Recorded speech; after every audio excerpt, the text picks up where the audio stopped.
Hello, hello, hello, my friends. Welcome to the channel and thank you for watching this never-ending saga. Yeah, new chapters every single day and you don't know what's going on really. Things are happening really fast. And we had some news about Marina Granovskaia leaving Chelsea Football Club. We even had a false account created in Marina's name claiming that she will be leaving Chelsea Football Club and all that. It was contradicted by Matlow and other sources. So not everything that you're gonna hear now is truth. So you have to be very careful because a lot of fake news out there. Fake news. Fake news. Fake news. Fake news. Fake news. It's all fake news. Fake news. Fake news. Fake news. Fake news. Fake news. Okay, so fake news all over the place. The truth is, you have to think outside the box, right? If Abramovic managed to sell the club before the sanctions, I don't see Marina staying at Chelsea Football Club. This is just common sense, right? Marina used to work with Abramovic like years and years ago before joining Chelsea Football Club. She used to work in Abramovic's other companies. She was brought to Chelsea, London. And if Abramovic leaves, because of the loyalty, because of everything, I don't see her staying at Chelsea Football Club. She's gonna find another job in Abramovic's companies. I think that she's gonna make sure that the new person that will take over at Chelsea Football Club has a smooth transition.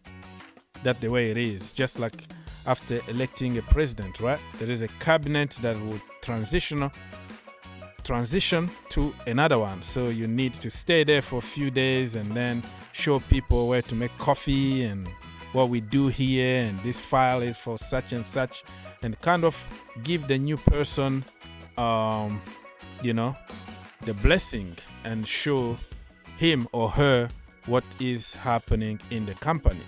This is my opinion. You don't have to agree with me. It's just common sense that Marina is not going to stay at Chelsea Football Club, but everything that we see on the media at the moment is just speculations and fake news. Another news also came out and said, oh, she's going to stay. So what are you gonna believe here? Just we have to wait because there's still a lot of things here. The sale is not done yet, my friend. If you think it's gonna happen overnight and the prince from Saudi is gonna buy Chelsea and everything done, no. This is a long procedure that need approval from many offices, the government and the Premier League, the FA or whatever. It's a long process. So during this long process, it could happen that Roman Abramovich got sanctioned because they are putting a lot of pressure.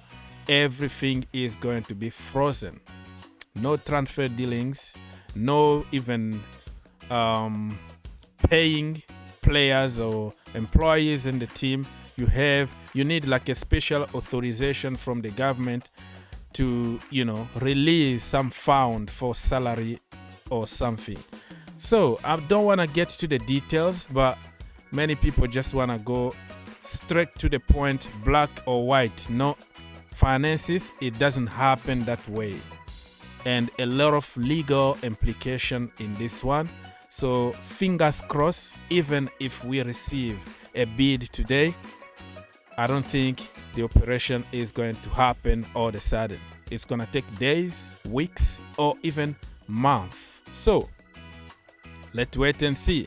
According to Sky Sport, by the time I am recording this video, they say that Abramovic already received a bid of around 3 billion for Chelsea Football Club. Listen, like I said, so many information coming right center, and we have to wait, because the next minute you might have another news telling you the opposite of what Sky Sport just announced. So everything is moving very fast, so contradicting all the time. So if you watch this video, probably after an hour, it's gonna be something different.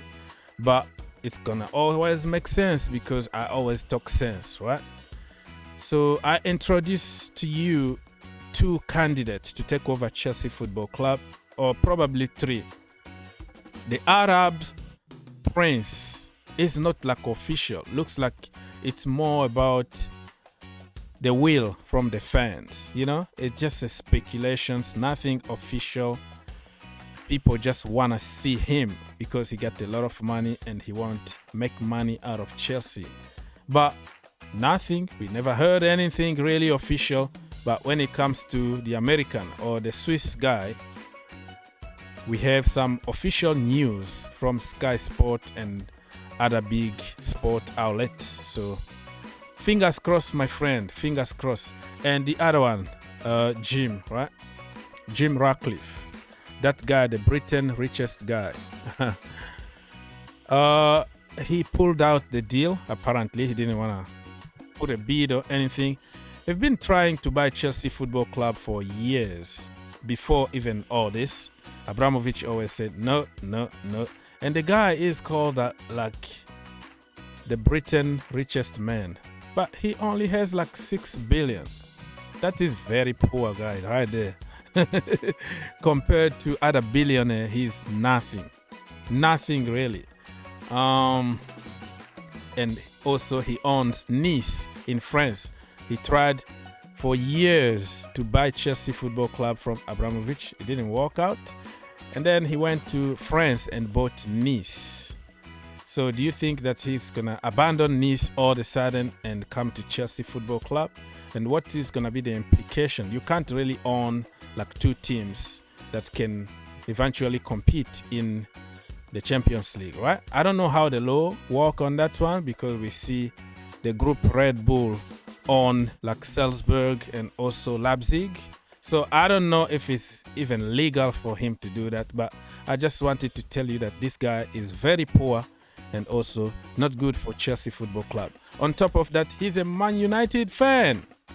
Of course, he got a season ticket at the bridge because he lives in London. So he comes to games almost every single week. But hey, we know who you are. We want one of us. Guys, that is just making a little bit of fun of myself, because it's so painful to even continue talking about Chelsea at the moment. So we don't know, people. Honestly, right now, don't even remind me about transfer, okay? People will tell you into Tchouameni, Declan Rice, Koundé. Forget about it, man. We don't even know what the future of the club is going to be. And then, are you serious enough to tell me, oh, we need somebody else here? Because the new government or the new owners need to evaluate everything and make decisions. And now we are on a budget. Before, we didn't have any budget because we had a sugar daddy. Brace yourselves.